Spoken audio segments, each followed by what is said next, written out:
Hi, sa bidyong ito ay ituturo ko sa inyo kung paano makumpleto ang Trident Reforged Part 4 Lost Treasure sa Adventure Quest 3D.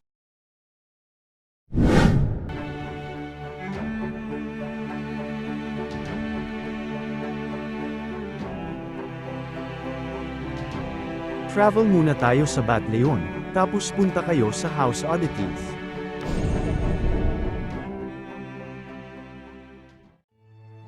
Kailangan natapos nyo muna yung quest na Friday the 13th The Unique Guitar kay Mysterious Johnson bago makapasok sa Skull Punch Island. Kung tapos nyo na ito, pumasok lang kayo sa dungeon ng Unique Guitar.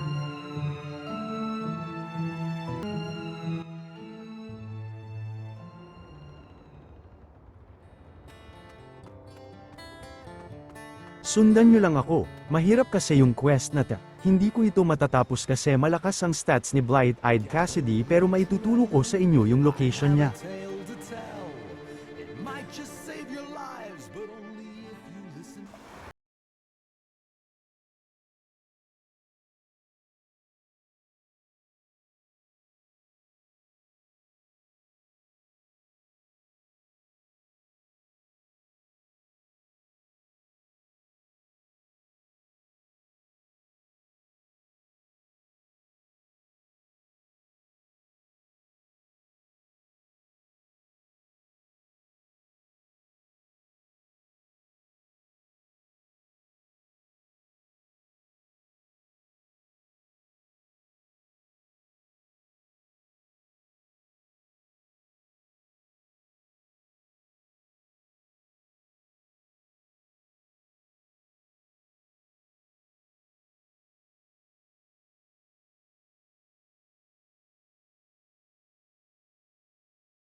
Friend, pwede kayo magpatuloy kung hindi nyo kaya ako kasi level 30 parang mahina pa ang damage ko.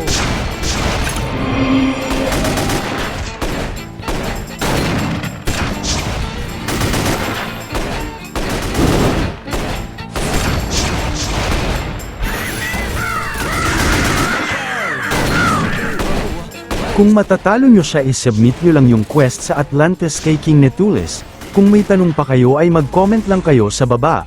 Maraming salamat sa panunood, paki-subscribe na rin sa ating channel para sa iba pang mga video tulad nito.